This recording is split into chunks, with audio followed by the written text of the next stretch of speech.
Preparei, orei, lógico, e durante a semana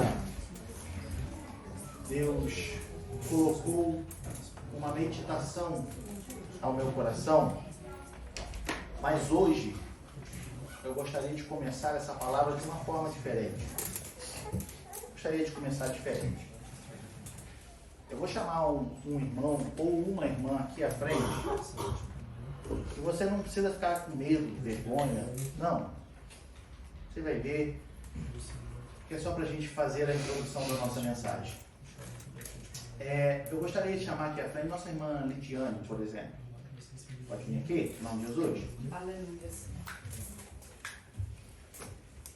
Eu vou até tirar o microfone, nós vamos falar sem microfone. Irmã, vou te fazer algumas perguntas que a irmã vai saber responder.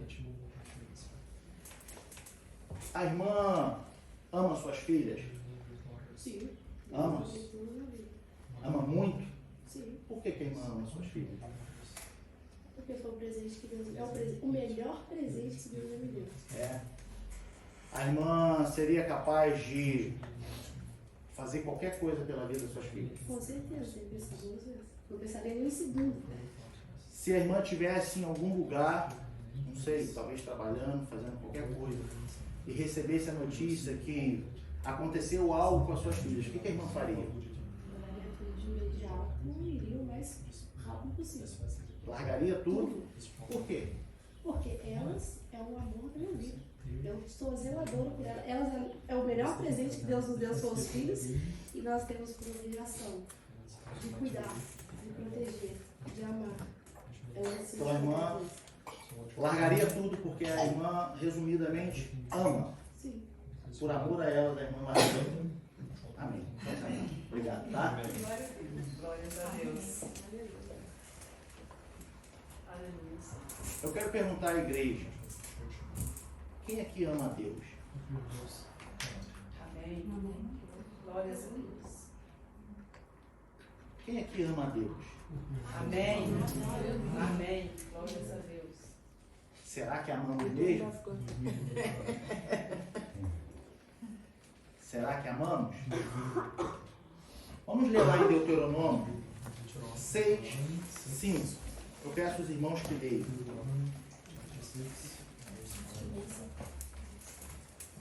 Os irmãos podem ler para mim, por gentileza. Amarás, pois, o Senhor teu Deus de todo o teu coração, e de toda a tua alma, e de todo o teu poder. O irmão pode ler novamente um pouquinho mais alto. Amarás, pois, o Senhor teu Deus de todo o teu coração, e de toda a tua alma, e de todo o teu poder. Coloca ainda o capítulo 11, versículo 1.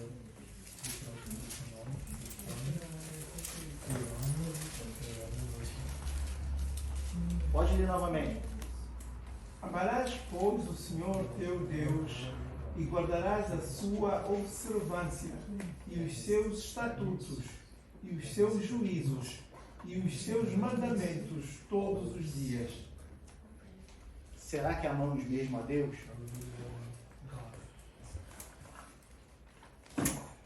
Será que amamos mesmo a Deus? Ainda quero que os irmãos leiam. Mateus 22, 37. Um outro irmão. Ou irmã. Me ajuda aí. 22, 37, pode ler. E Jesus disse-lhe: Amarás o Senhor teu Deus de todo o teu coração e de toda a tua alma e de todo o teu pensamento. Ainda Marcos, capítulo 12, versículo 30. Outro irmão ou outra irmã. Amarás, pois, ao Senhor teu Deus de todo o teu coração, e de toda a tua alma, e de todo o teu entendimento, e de todas as tuas forças. Este é o primeiro mandamento. Amados, será que amamos mesmo a Deus?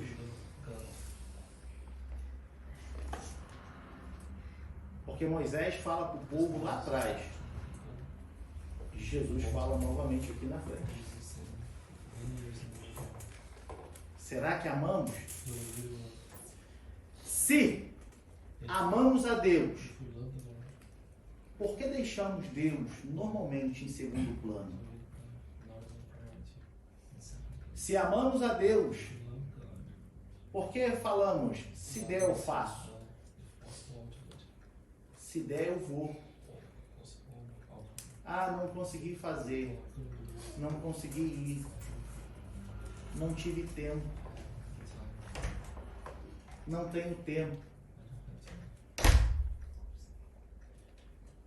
Se nós amássemos a Deus, pelo menos como amamos a nossos filhos, não o deixaríamos em segundo plano.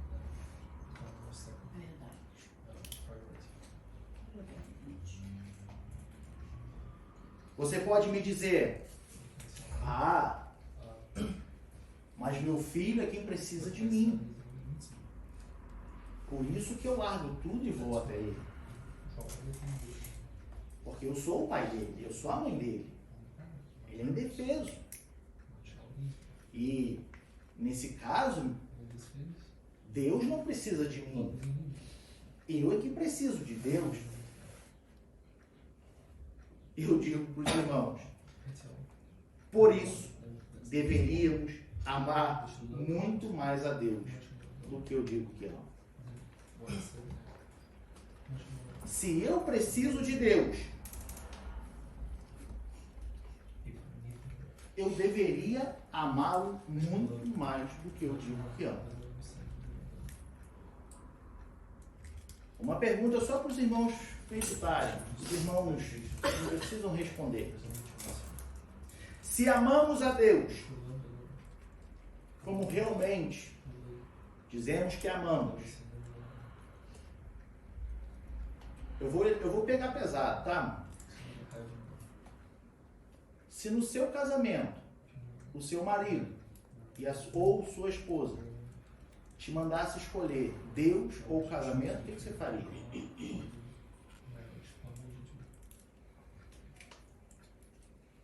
Você largaria toda a sua parentela para defender o seu amor a Deus? Vou fazer ainda uma outra pergunta. Lá no seu trabalho, se o teu chefe te mandasse escolher ou o trabalho ou servir a Deus, o que você faria? E vou te dizer que normalmente no trabalho a probabilidade de se fazer essa pergunta diretamente é bem baixinha. É mais fácil o seu chefe dizer assim: acho que é melhor você pensar bem de onde sai o seu sustento. Acho que é melhor você pensar bem. Você quer ficar sendo cristão, cultuando? Mas pensa bem de onde sai o seu sustento. É mais fácil essa pergunta chegar para você assim: o que você faria? Difícil a pergunta, né? Será que amamos mesmo a Deus? Vou fazer uma pergunta mais fácil agora. Bem mais fácil. Se eu amo a Deus e preciso tanto de Deus, quantas vezes nessa semana você parou tudo que você estava fazendo e dobrou o seu joelho e foi falar com Deus? Ah, meu irmão, mas eu posso falar com Deus fazendo outras coisas. É? Você que tem filho, você, quando precisa falar com seu filho, você deixa ele continuar fazendo um monte de coisa e falando contigo assim? Você, quando precisa de algo do seu chefe, do seu gerente ou do governo, você resolve andando na rua, mexendo no celular? Eu digo que a maioria das vezes não. Quando de fato você realmente precisa, o que você faz? Você larga tudo e vai falar. Separa tudo e vai falar. Se eu preciso tanto de Deus, quantas vezes eu parei para falar com Ele essa semana? Se eu amo a Deus e digo que eu preciso dele, quantas vezes eu parei tudo e de fato coloquei a mão na palavra e fui meditar? Quantas vezes você fez isso essa semana? Essa pergunta é muito fácil. É fácil a gente dizer que ama a Deus. Só que quando a gente olha para Moisés falando com o povo, um povo que tinha acabado de ser escravo, um povo que precisava de regras, leis, falando que deve se amar ao Senhor, Deus, de todo o coração. Aí agora a gente olha para Jesus Cristo, respondendo, qual é o maior mandamento? O próprio Jesus fala, amar a Deus sobre todas as coisas. E em Marcos, amar a Deus de todo o teu coração. A gente não entende o que é amar a Deus de todo o nosso coração. O coração é o centro da vida. O coração é o centro da vida. E quando diz que eu devo amar a Deus de todo o meu coração, pelo menos como centro da minha vida. Pelo menos como centro da minha vida. A palavra que eu quero trazer para os irmãos hoje, eu não quero aqui ensinar, porque é algo que os irmãos já sabem. Eu quero somente lembrar os irmãos. Somente lembrar que temos um Deus que Ele, sim, nos amou de tal maneira. Ele nos amou de tal maneira. E se hoje eu digo que o amo, é porque Ele me amou primeiro. Se hoje você diz que o ama, é porque Ele te amou primeiro.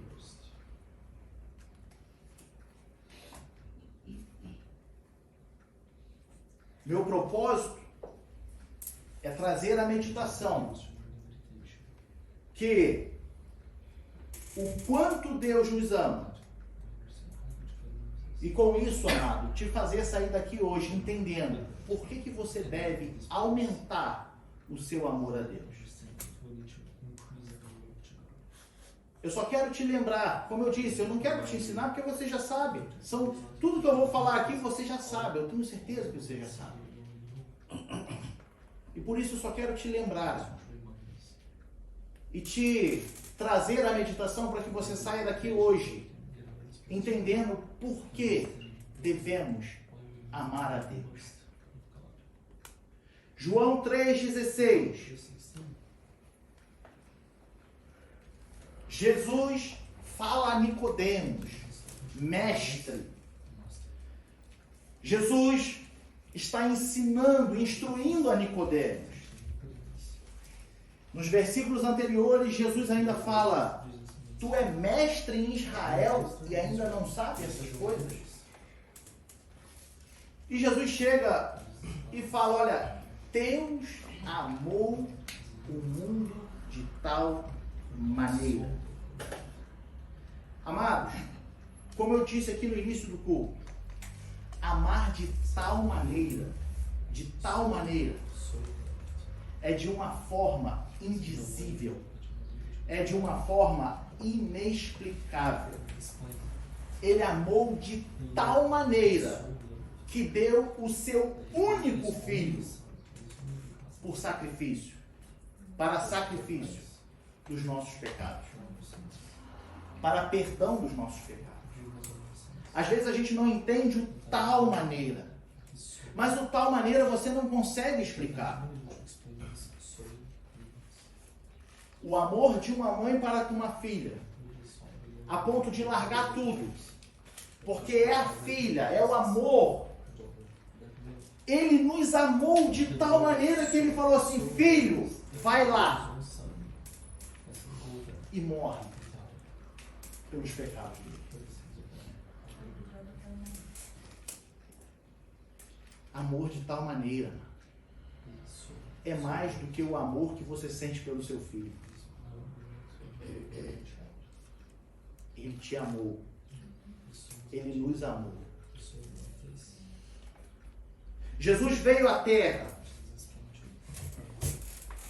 E agora, quando Jesus veio à Terra, Paulo vem nos escrever lá em Filipenses 2, do versículo 5 a 8, que ele, sendo em forma de Deus, não teve por usurpação ser igual a Deus. O que isso quer dizer, amados? Ele, sendo em forma de Deus, ele não quis se aproveitar de toda a sua glória e poder para se apresentar aos homens.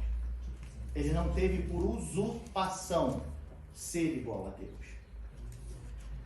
Vamos ler essa passagem. Filipenses, capítulo 2, versículo 5, ele diz: de sorte que haja em vós o mesmo sentimento que houve também em Cristo Jesus, que, sendo em forma de Deus, não teve por usurpação ser igual a Deus. Aí ele diz: mas aniquilou-se a si mesmo, tomando a forma de servo, fazendo-se semelhante aos homens, e achado na forma de homem, humilhou-se a si mesmo, sendo obediente até a morte e morte de cruz. Você imagina o tamanho desse amor de Jesus Cristo vindo à Terra, sendo em forma de Deus, não quis ser igual a Deus, abriu mão de toda a sua glória, abriu mão de toda a sua majestade e se revelou a nós. E não só fez isso, mas sendo em forma de Deus, se fez como servo. Lá no seu trabalho, você que tem um nível elevado dentro do seu trabalho, um cargo, sendo bem honesto, você acataria ordens de alguém que está abaixo de você? Você abaixaria a cabeça para alguém que está abaixo de você? Lá no seu trabalho, aquele camarada que acabou de chegar na empresa e já quer chegar mandando, qual seria a sua posição? Pois é, Jesus Cristo, sendo em forma de Deus, ele não quis ser igual a ele. Ele não quis trazer para a terra toda a sua glória e majestade. E não só como se isso bastasse, ele falou assim: eu sou servo. Pedro, se eu não te lavar os pés, tu não tem parte comigo. Entenda que lavar os pés naquela época de Jesus era trabalho para servos. Você chegava de uma longa caminhada durante o dia, chegava em casa, a primeira coisa que se fazia era lavar os pés. E normalmente quem fazia eram os serviçais da casa. Jesus se fez de servo por amor a mim e a você. Você pode me perguntar assim, eu queria que os irmãos me perguntassem. Jesus largou toda a sua glória, toda a sua majestade. E a igreja me pergunta assim, por que ele faria isso? Pergunta, mano. Pergunta. Por que ele faria isso? Pergunta de novo assim, por que ele não veio como era? Porque ele não veio como era. Porque essa era a única forma dele se revelar aos homens, sem que todos morressem.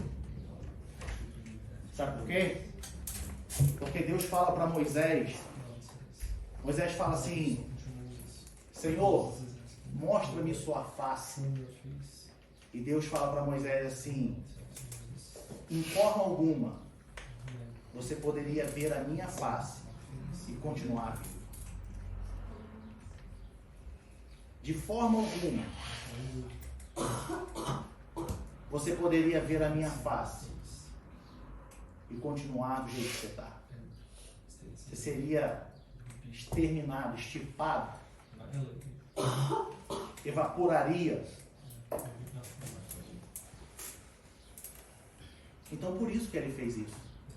A única forma de nós podermos ver, receber, ele teve que... Como é que eu vou chegar lá embaixo? Esse monte de mortal, pecador, cheio de pecado. Como é que eu vou fazer? Não tem jeito. Deixa aqui a minha glória, deixa aqui o meu poder, e eu vou lá como eles.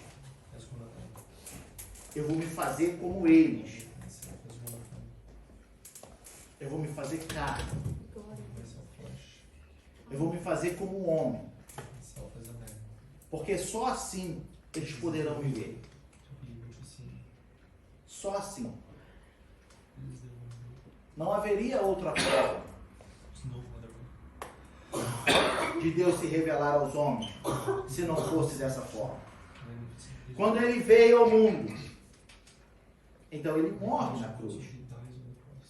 Lá em 1 Pedro, capítulo 1, versículo 18 e 19, ele vem nos dizer que agora nós fomos comprados ou resgatados não por coisas corruptíveis como prata e ouro, mas pelo que, amados? O versículo 19. Com o que? Precioso sangue de Cristo. Ele te resgatou. Glórias a Deus. Entenda isso, amado. Deus ama de tal maneira que fala, filho, vai lá. O filho vem, abre mão de toda a sua glória, de todo o seu poder, e vai e te resgata. Ele derrama o seu sangue por amor a mim e a você. E é um preço que não há como pagar. Nós cantamos aqui que nunca saberei o preço dos meus pecados lá na cruz. Você pode imaginar, mas você nunca vai saber. Você pode imaginar, mas você nunca vai saber. E não há nada, não há outra oferta, não há outro valor nessa vida, nesse mundo, que possa cobrir a oferta, o valor que ele pagou por nós. Glórias a Deus. Porque não foi com coisas corruptíveis. Nesse mundo só há coisas corruptíveis. E ele, com o sangue dele, nos comprou. Agora, Paulo vem nos dizer em Romanos 3, 24, que ele nos justificou. Sabe como? Gratuitamente pela sua graça, pela redenção que há em Cristo Jesus. Sabe o que é justificar, amado? É te tornar inocente diante do Pai. Nós éramos culpados, pecadores. Mas Ele nos comprou. Ele não só nos comprou, mas falou assim, Pai, agora eles são inocentes. Não olha mais para eles como pecadores que irão morrer por causa do pecado. eles agora são inocentes. Como que ele fez isso? Gratuitamente. Pela sua graça, pelo que nós não merecíamos. O favor imerecido do Pai para conosco. Gratuitamente, amado. Sabe por que é gratuitamente? Porque ninguém pagou Jesus para fazer isso. Ele veio por amor. Ele veio por amor, amados. Eu não sei se você de fato acredita no que estamos falando. Eu não sei se de fato você tem fé nesse amor. Eu não sei. Mas uma coisa eu te digo. Você acreditando ou não, esse amor é real. Você duvidando, esse amor é real. Ah, mas eu não acredito. Eu não sei. Ele é real.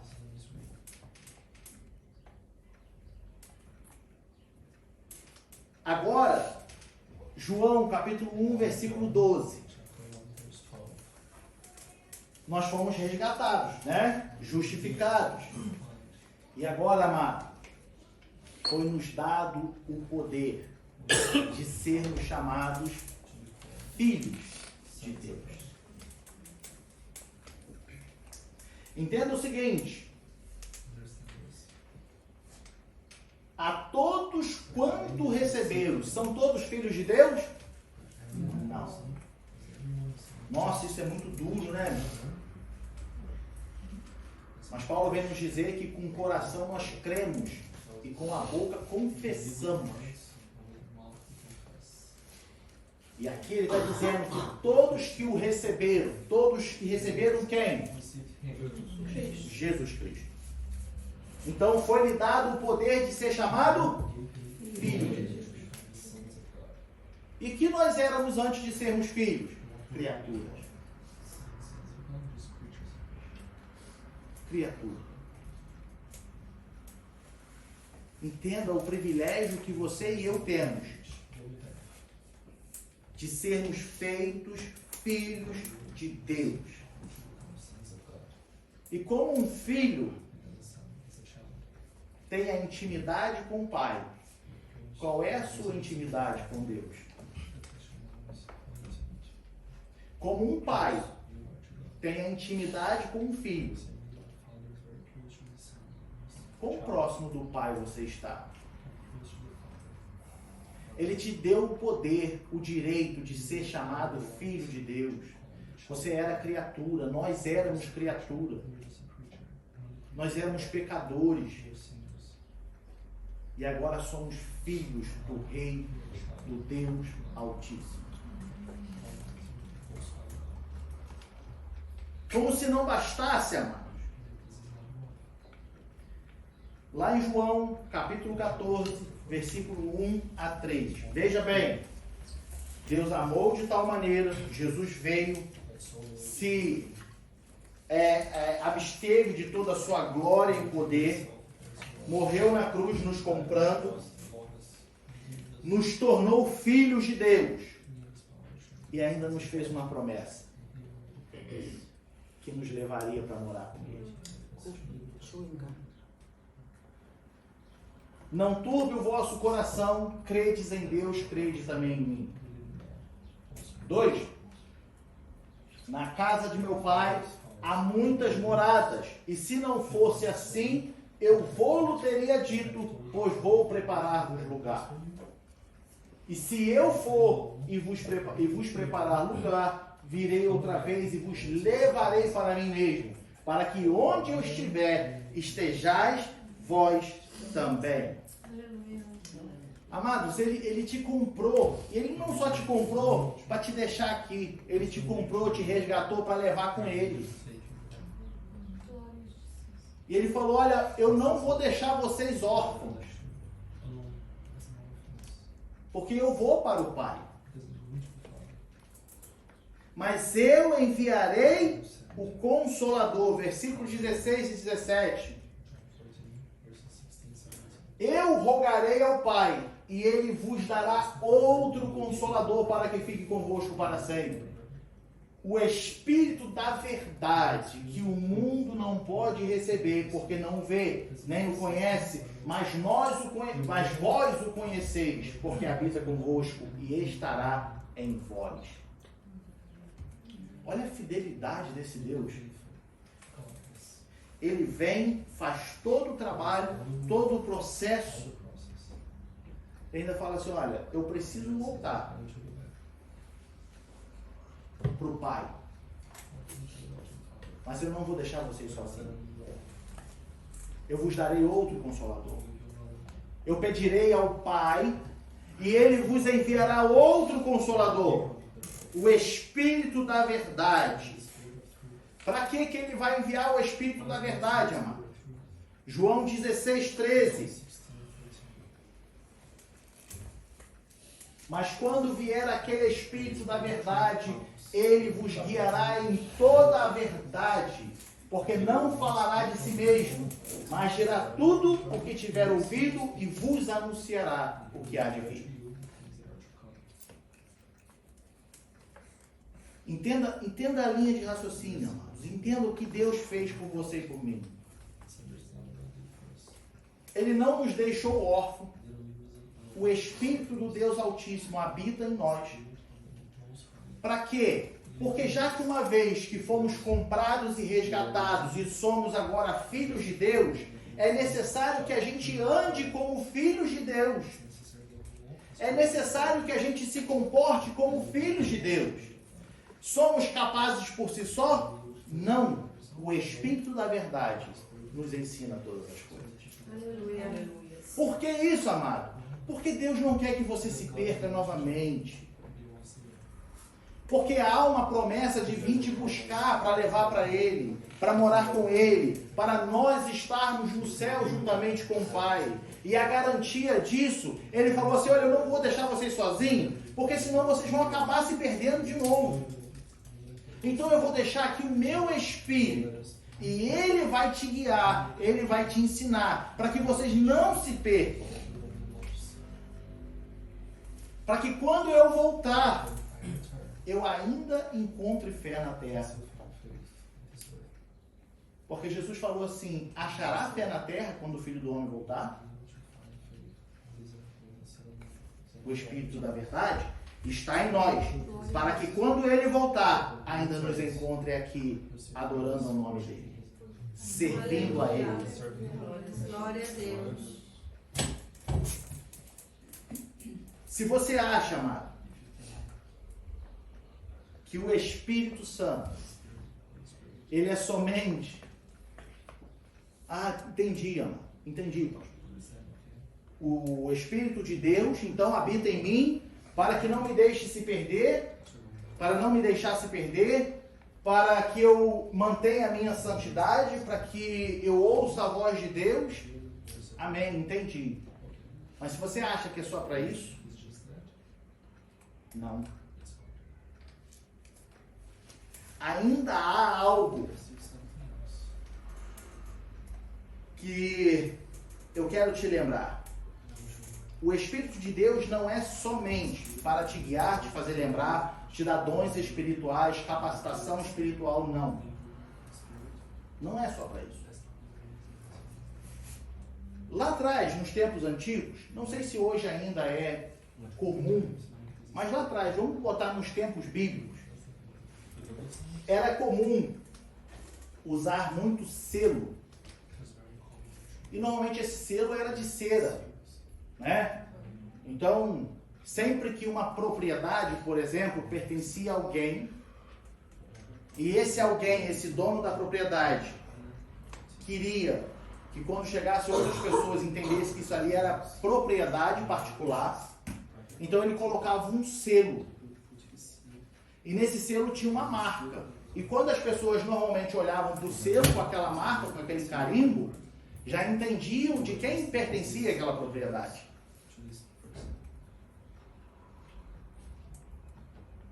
Então, toda vez que se deparavam com um selo, com uma propriedade, sabia que, olha, isso aqui pertence a alguém.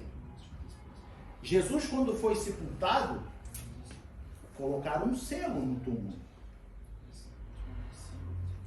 Isso ali é privado, particular, seguranças na porta. Ninguém podia entrar. Selado. Entenda uma coisa. Põe lá pra gente, João. Efésios, capítulo 1, versículos 12 e 13.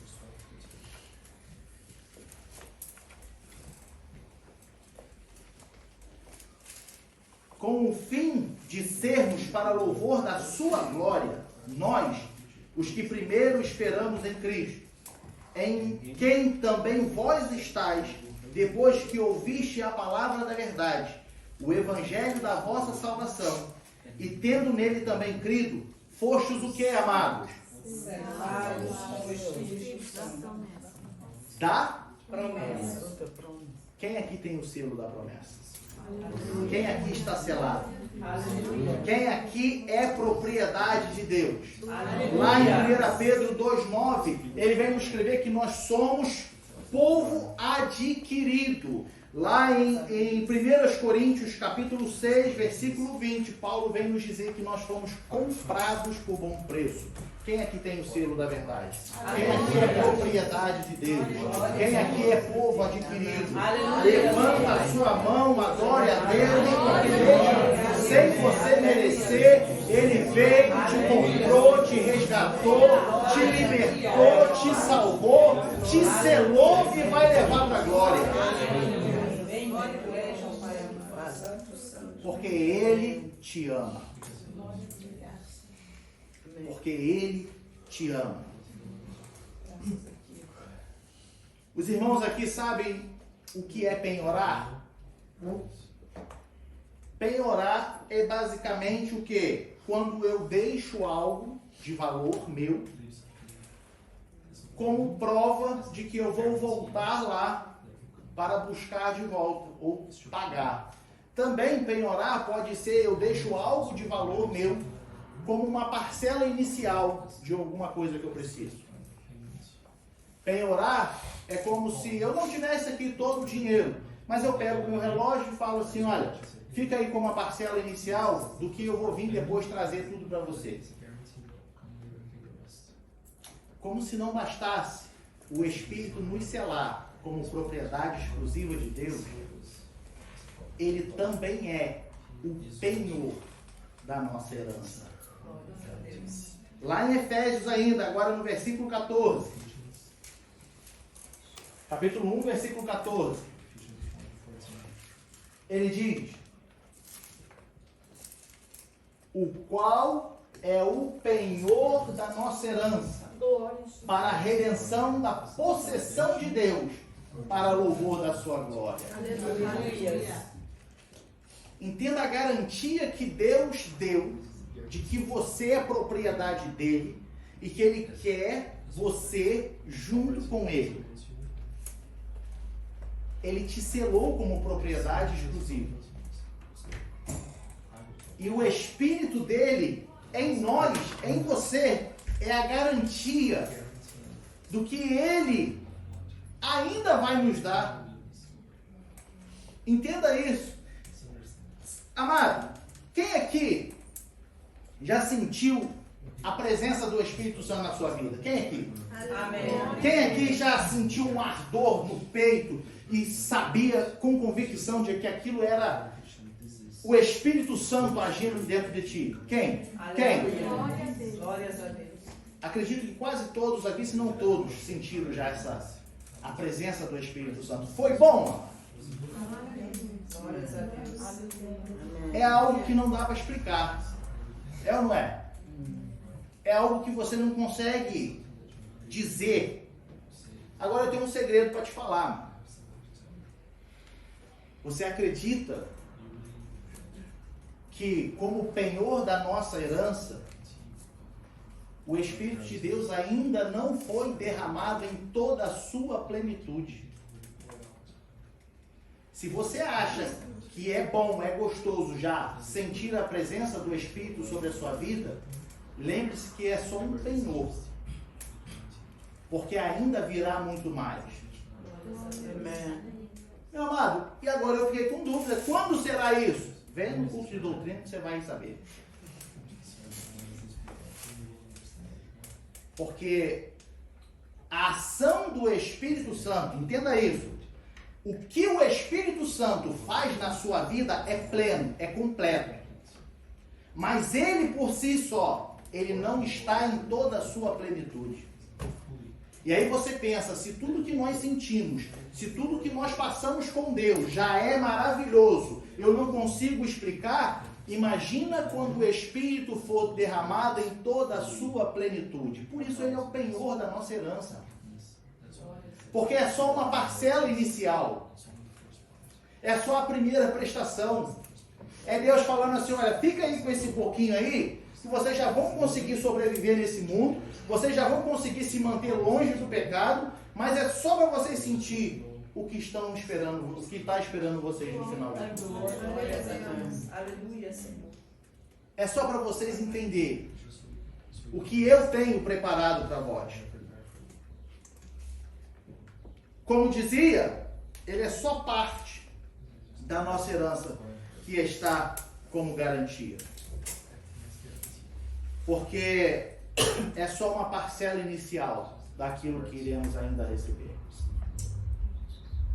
E para a gente encerrar, amados, eu pergunto de novo aos irmãos. Eu não sei se você acredita, se Deus é real. Eu não sei qual o nível da sua fé. Mas eu digo, você acreditando ou não, Deus é real. Glória a Deus. Você acreditando ou não, o seu amor é real. Deus é tão real que a ciência nos comprova. Deus é tão real que a natureza nos comprova. Deus é tão real que a história nos comprova. Você acreditando ou não, Jesus veio de fato e morreu por mim e por você. Você acreditando ou não, a história e os fatos nos comprovam tudo isso. É real. Você tem o direito de não acreditar. Você tem o direito de duvidar. Mas entenda que isso não muda em nada. Ele é real. Você acreditando ou não, Jesus voltará para buscar uma igreja que o ama, uma igreja que o serve, uma igreja que está se dedicando nesse mundo para pregar o Evangelho e que ama a Deus sobre todas as coisas. Você acreditando ou não, Jesus voltará para buscar você e os seus irmãos e a sua casa e a sua família, todo aquele que nele crê, para que não pereça, mas tenha a vida eterna. Por isso eu te convido, amado, a elevar o seu coração a Deus, porque mesmo não sendo merecedor, Ele nos amou. Ele nos ama, a sua bondade nos segue, o seu amor está conosco todos os dias. Ele morreu na cruz do Calvário para nos salvar. De cruz se erigiu, dela um dia fugiu, como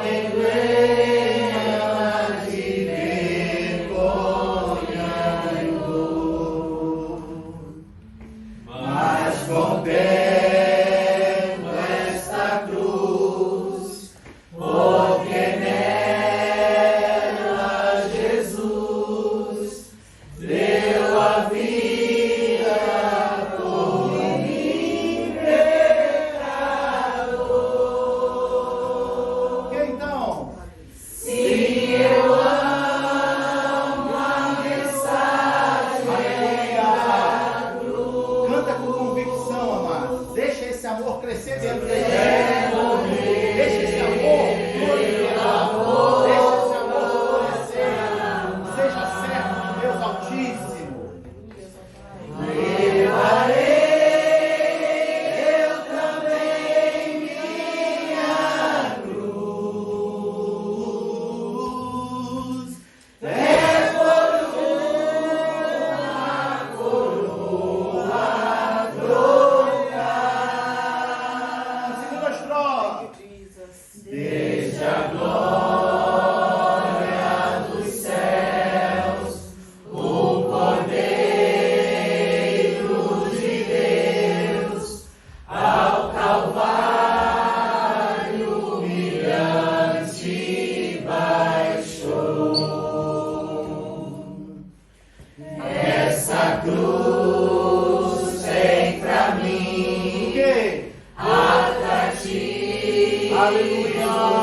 Louvado seja o nome do nosso Deus. Saia daqui hoje convicto do amor que você sente por Deus. Se você ainda não tem esse amor, entenda tudo que Ele fez e ame a mensagem da cruz, porque nós iremos trocar por uma coroa de glória, uma coroa de vida. Estaremos sentados juntamente a Ele e nós o veremos como Ele realmente é. Nós seremos transformados, nós teremos os nossos corpos transformados e assim como Ele é, nós o veremos.